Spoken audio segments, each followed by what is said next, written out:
एक दफा का जिक्र है कि एक घने जंगल में ओलिवर नाम का एक अक्लमंद बूढ़ा उल्लू रहता था। ओलिवर अपनी दानिशमंदी और मसले हल करने की महारत के लिए पूरे जंगल में जाना जाता था। दूसरे जानवर अक्सर इसके पास मशवरा लेने आते थे। एक धूप की सुबह रोजी नाम का एक छोटा सा खरगोश परेशान लहजे में ओलिवर के पास आया और इसने कहा, ओलिवर, मुझे डर है कि जंगल बदल रहा है, दरख्त काटे जा रहे हैं और हमारे घर गायब हो रहे हैं। हम क्या कर सकते हैं? ओलिवर ने अपनी अक्लमंद बूढ़ी नजरों से रोजी की तरफ देखा और जवाब दिया, रोजी, तब्दीली जिंदगी का हिस्सा है, लेकिन हम इसका जवाब कैसे देते हैं, ये अहम है। हम दरख्तों को काटने से नहीं रोक सकते, लेकिन हम नए पौधे लगा सकते हैं और मुस्तकबिल के लिए फर्क पैदा करें। रोजी रोजी ने इसके बारे में सोचा और कहा, लेकिन ओलिवर, दरख्त लगाने में बहुत वक्त लगेगा और हमें अभी इसका हल दरकार है। ओलिवर ने सर हिलाया और कहा, तुम ठीक कहते हो, रोजी।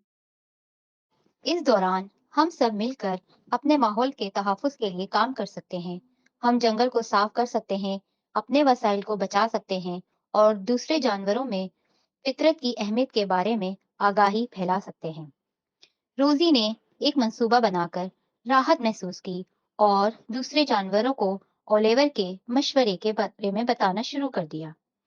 जल्द ही पूरा जंगल सरगर्मी से गूंज उठा। तमाम अशकाल और साइज के जानवर साफ करने, नए दरख्त लगाने और एक दूसरे को अपने घर की हिफाजत की जरूरत के बारे में तालीम देने के लिए इकट्ठे हुए। साल गुजर गए और जंगल एक बार फिर से फलने फूलने लगा। दरख्त लंबे हो गए और जानवरों के पास तहफ्फुज और महफूज घर थे। रोजी, जो अब बूढ़ी और समझदार है, एक दिन ओलिवर के पास गई और कहा, ओलिवर, आपकी दानिशमंदी और रहनुमाई के लिए आपका शुक्रिया।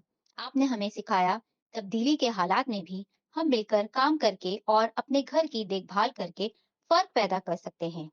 ओलिवर मुस्कुराकर जवाब दिया, याद रखो रोजी, कम्युनिटी की असल ताकत उसके इत्तेहाद और अपनाने की ख्वाहिश में मजमर है।